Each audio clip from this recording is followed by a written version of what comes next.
They care more about the user experience. So how can we keep protecting the user experience? How can we keep the users on the platform longer? How can we do all this? We're just their guinea pigs. The advertisers are just their guinea pigs. I mean, the users are their guinea pigs too, right? Like we are the product for social media. Social media is not the product. Woohoo, live on well, I guess, sometimes these episodes come out later. So I was going to say on an Easter Monday, but I mean, maybe you're watching this or watching this in like June, and you must be thinking, what is this guy talking about? Where does he live that it's Easter? And it's like a Thursday here. So where does he live that just the holidays are way off and the days are like way off? Like that's a bad time change. So, but however you listen to this or whenever you listen to this, welcome. I'm joined with Megan. Say hi, Megan. Hi. Hi, everyone. All of a sudden, she's camera shy. She hijacks the show for the last 3 weeks, and now gets a little bit camera shy. There's still time. We got some exciting news. It's a great weekend, and tomorrow a very, very special day that I'm very excited about. So again, depending on when you're looking at this, but House of Bricks, my new book. I am an author, which is harder than it sounds, right? I mean, everyone's like, just write a book, and I'm it's hard, especially when you're going to write something around like e-commerce and then even have a chapter when it comes to like paid ads. It is hard. So, I mean, let's do something fun. If you're watching this, comment below, comment with a replay, comment with a question, comment with something, and we'll send you a free gift. Actually, let's make this cooler. Come to the launch party. And if you show that you bought a copy of the book, which is going to be insanely affordable to start off, when we launch tomorrow, if you come on and show me launch, I'll send you a hard copy book. We'll sign it for you and send you some goodies and a little bit of swag. How's that? I don't want just like a comment and then you win something. Like let's make them work for this. This is a book. This is a book. This is my blood, sweat, and tears that went into that. I'm just not going to hand it away because someone wrote replay or cool or. Why don't you have it on display? Like thought we talked about this. It's going to be right beside your face. Right here. Oh yeah, we talked about it for a last.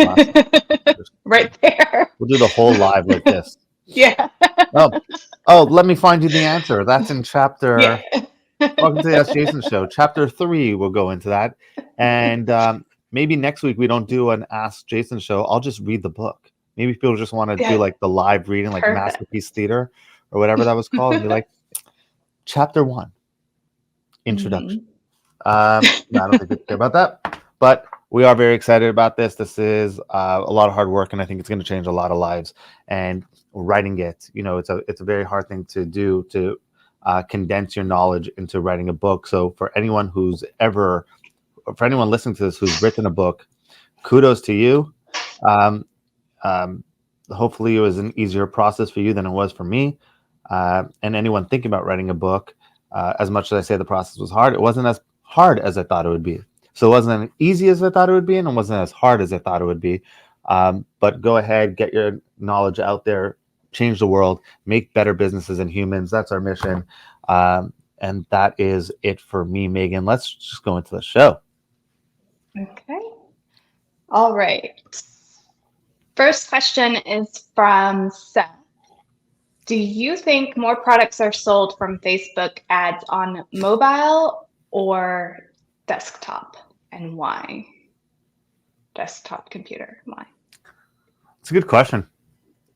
It's a very good question. I think there may be some difference in stores. I also think the age of who you're selling it to will probably make a difference in there as well. Like older people may want to shop on computer versus their phone. Little 40s, right? We don't have to give exact age, but and no, the truth is I'd much rather buy something on my computer than on my phone.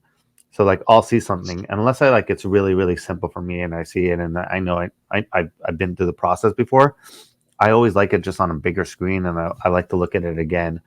So that's my behavior. I think there's two kind of questions in there is what's considered a purchase, right? So meaning where does that purchase sequence start? Because if they buy on desktop, that's fine. But where did they first see the ad? Did it come from a desktop ad and then they clicked and went to buy?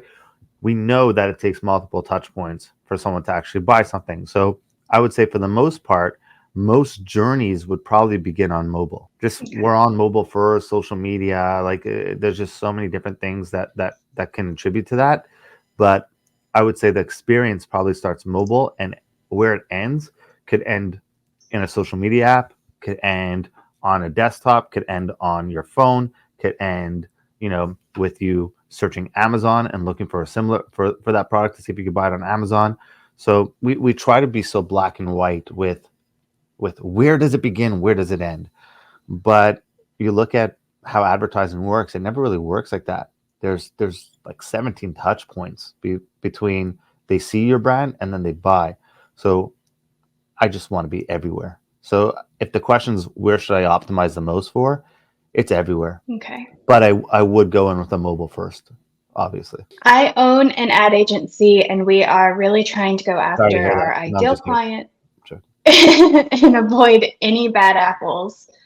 What is the number one thing I should look for in a potential client to achieve this? This is from Lee. I would make a list of what your ideal client looks like down to a T. What is it about them? I'd look at your best clients and be like, what is it about them that we love?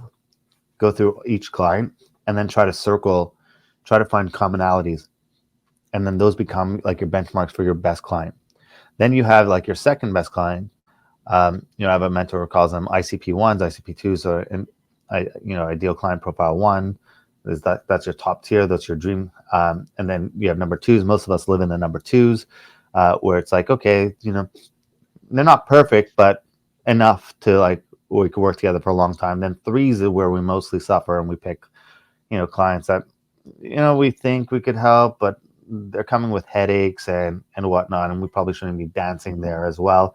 And then 4s are just you shouldn't even touch. So start to making a list and going through that, and then having what your red flags are. What are the red flags? What kind of questions can you ask to solicit answers, whether you could find their red flag or not? And we tweak this. I think with every client we onboard, Megan, we probably do a revamp of the onboarding process and the questionnaire because we're like, oh, this guy got through the cracks, right? How'd this guy get through the cracks? Like, everything else seemed good. All right, maybe we skip something here and we put in this question, and this question will kind of help identify. But I mean, even that, you could have the client who fills out everything, who clicks that they understand everything, who they understand how the process works.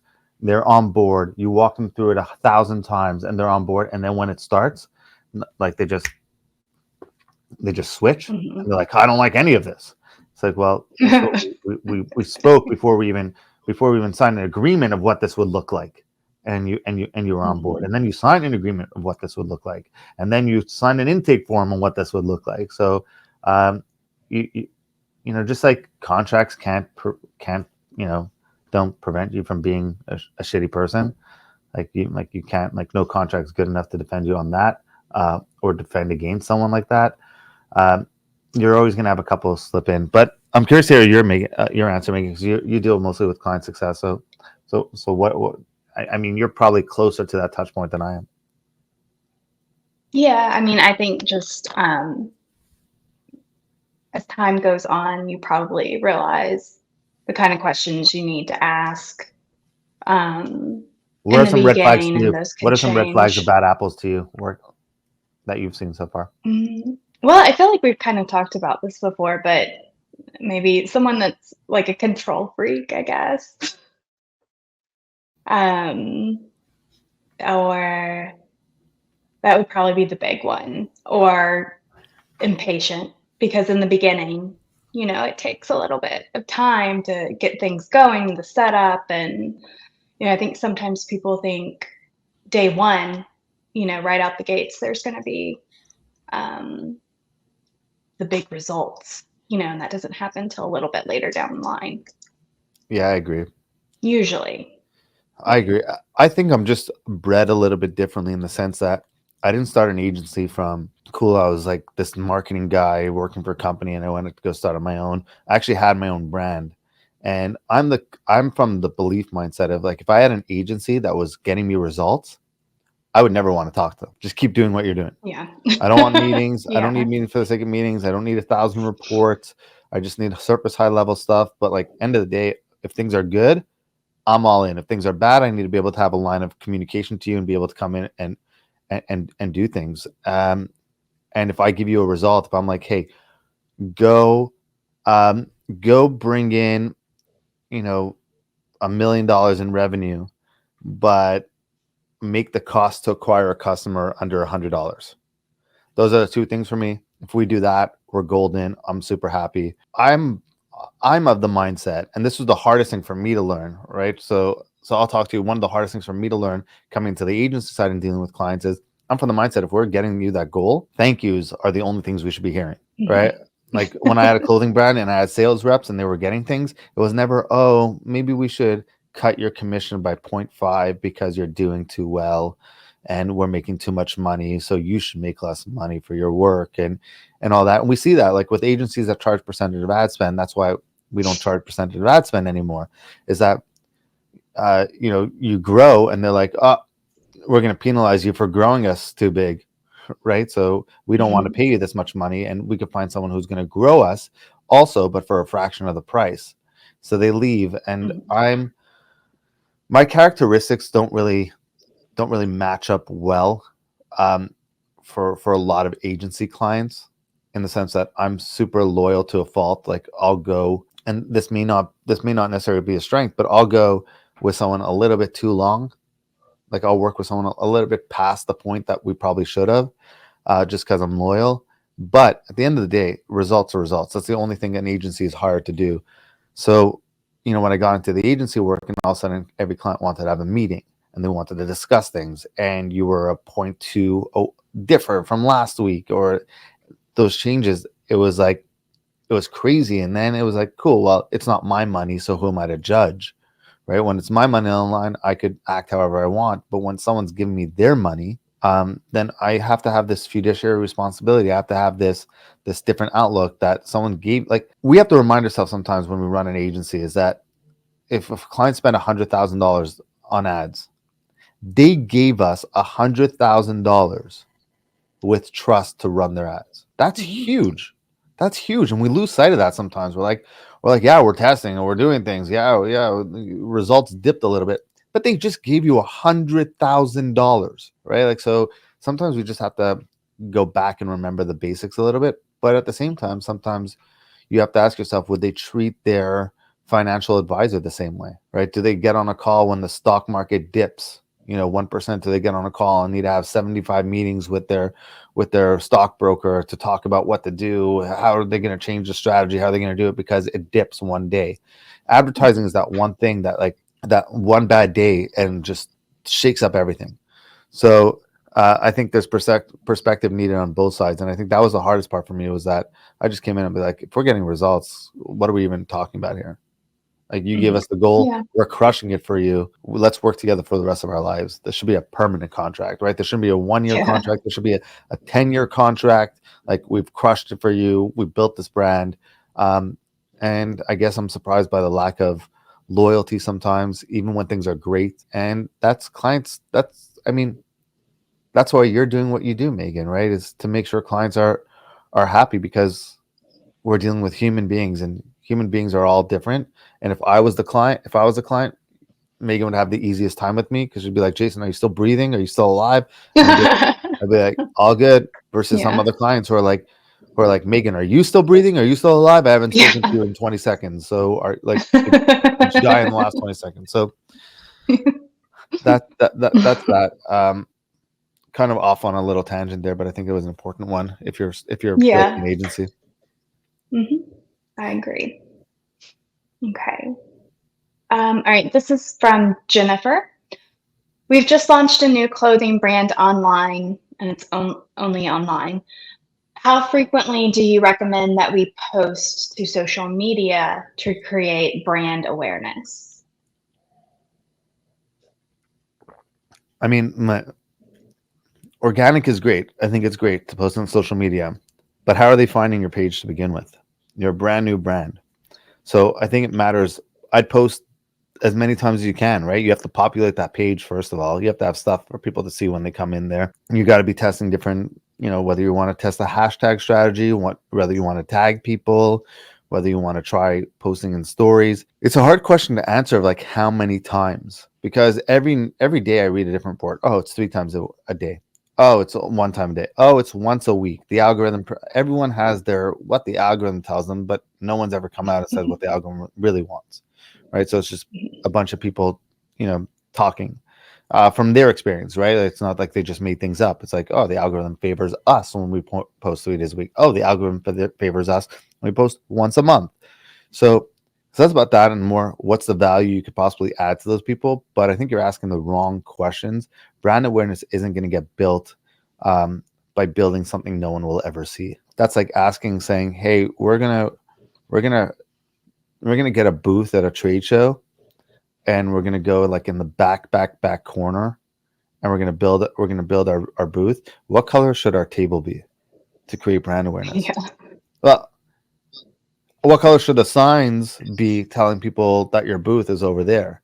Those are the most important questions. So focus more on how are you going to drive people to your social media in the first place. Mm-hmm. What are some ways to do that? Ads. Facebook ads, shout outs, collaborations with people. You could do cross promotions on social media, influencer marketing. I mean, we have a whole checklist of tools that like I get this all the time, right? You know this, Megan, is we tried everything. You tried 3 things out of possibly 100. And inside the book, there's actually a bonus that I give out ways that you could possibly grow without spending a dime on paid ads. But we also give out a checklist, a business success checklist as a free gift inside here. Oh, and by the way, I actually changed something as a bonus, which I'm not even sure Megan knows yet, is you don't just get the bonuses, but I'm giving you access to a free community where you can come in and ask questions around the book. We'll go live. Megan will be in there. We'll bring in our media buyers inside there to help answer questions, but we're building a free community around the book as well. So, yeah, buy the book. I always wanted to say that as an answer. Oh, you want the answer? Buy the book. Now you Now got I actually can. Now I can actually say Yeah. it. Buy the book. Yeah. Okay. Okay, so what is the biggest misconception with launching an e-com store? And how quickly can I expect to see sales roll in? Buy This is the from book. Chris. No, I'm just kidding. Yeah. Although there is an answer to that inside the book. Repeat the question. What's the misconception about starting an e-com store? Yeah, what's the biggest misconception?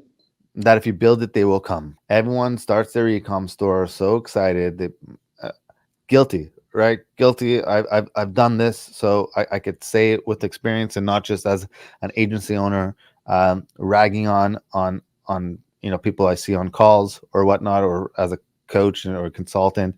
I'm talking like legit experience. You open up a store and you believe everyone will come, and if you build it, they will come. It is not true. And I built an expensive store. This before Shopify. I blew my money in building a website. I had everything. I invested in descriptions, in artwork, and getting things mocked up. And literally, I think I sold like 3 T-shirts. Like, talk about a giant loss. And actually, at the close up, I went to go take another job for around a year before I was like, hey, I kind of half-assed this and kind of did this backwards because I was, not not entitled, but like I believe that, hey, this is a cool concept. I'm just going to open the store. Everyone's going to want to buy it. And I'm just going to tell a couple of friends. They're going to tell their friends. And everyone's going to start buying the stuff. It works like that if you're a Kardashian.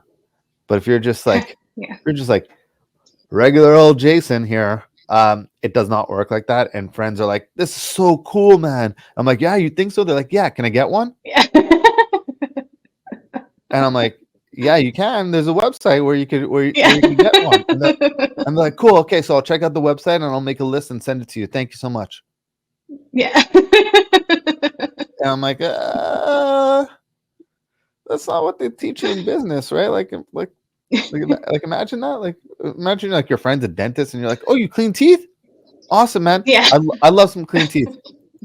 Oh, that's cool. Come see me. Cool. I'll come see you. Yeah, just pencil me in and yeah, I'll take some teeth whitening too on top of it. Right? Like Yeah. like it doesn't work like that. So friends and family are like the worst people to judge when you start an e-com store because like family loves it. Like I have a brother-in-law who literally wears all he wears is that old brand.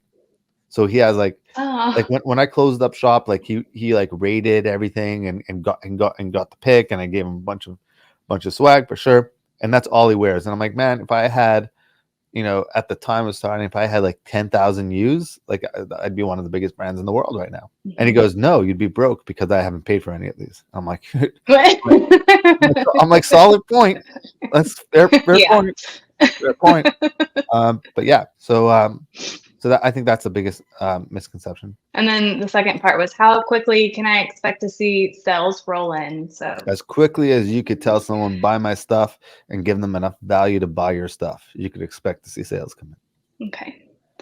All right. So my question of the week: why does Meta constantly change and reconfigure their system in regards to ads? They're listening, Megan. Yeah. They're listening. We are getting penalized majorly right now because of this. Meta, this is not our belief. This is Megan's belief, and I'm going to correct. Meta is the best advertising platform. No, I don't know. Look, I'm on social media and I'm on Twitter and inside Twitter there's a lot of media buyers that I know and a lot of agency owners I know. And it's crazy because when something happens, we all kind of like alert each other. It's kind of like a way to keep on. So like, do you guys notice Meta changed this feature? Yeah, Meta changed that. You guys notice this button got moved? Yeah, this button got moved. Sometimes we don't even notice it. We notice it from someone else. Sometimes we post something and then other agency owners go and run with it. That's great. We all have to learn from each other, but it'll be crazy how many things Meta does without the advertiser in mind. Meta, some may say rightfully so, some may say not rightfully so. I think it's a mixture. Meta cares about the user experience. That's it. The fact that you're spending $10 million on ads on the platform, they don't care. Because without your 10 million, their platform would still exist. Yeah.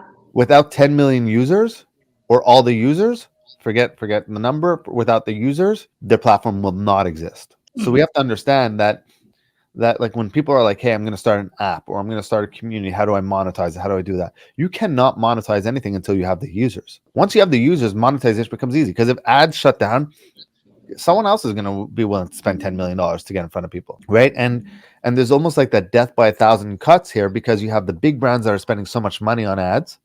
And then you have so many small brands spending so little amount of money. They're spending maybe $1,000 a month, but they add up. You times that by like 100 million brands. That's $100 million a month being spent. So they're going to get their money. So they care more about the user experience. So how can we keep protecting the user experience? How can we keep the users on the platform longer? How can we do all this? And we're just their guinea pigs. The advertisers are just their guinea pigs. I mean, the users are their guinea pigs too, right? Like we are the product for social media apps. Mm-hmm. Social media is not the product. The users are the product. The data that they have on us is the product. So they're going to update and they're going to do things and it's going to piss advertisers off. Now, I wish we can't it's almost like we can't go to clients and be like, hey, there's a community of people on Twitter that all noticed that at 3 p.m. performance dropped. They're going to be like, I don't care what a community on Twitter says, which makes it hard because Meta never gives support. Like in terms of like, we had this happen. So when things bad happen in Meta world, then we notice it happens. We could all correlate with each other and be like, oh, look, it all adds up. But Meta will never issue anything. So we're kind of left in the dark as advertisers to clients. That's the one thing I wish they changed. The changes to the platform, I wish they gave us a little bit more notice. I wish they would give us a heads up. I wish they cared about advertisers a little bit more. But it's more the support going back to when you actually have, something happen that you go do it. And it's not just as an agency to keep their job, which I think is important. So they could go back and tell their clients, look, it wasn't us, Meta, here's the report that happened. Here's what we did to solve it. But also, like, what if you don't have an agency? What if you're running this internally and you don't know? and performance. You just start Yeah. tweaking a million different things. You're not part of a community. You don't know. You don't have different ad accounts to look at and make it match up. You're just in a silo operating. So I think they should care a little bit more about the advertisers. So why do they make these changes? I'll loop it back out for user experience. That's all they're doing it for. It's all a matter of how do we make sure user experience goes, and they want to make their platform as friendly as possible. So they're going to keep making changes to it so that you don't need a big agency to come in, so that the regular person can go and wrongfully, because they don't know how to do it, but it's easy to do it, spend $100 on an ad, their first ad. And then they give that money to Meta, and it doesn't get them any results, but they lost $100, but it made them super easy. They're like, yeah, see, we don't need an agency, just this button. Click big red button says boost post. Yeah. And everyone thinks, hey, look, I ran an ad. But yeah, that's not how it works. But it's a great question, Megan. Yeah. All right. Well, that is it. All right, everyone. See you next week.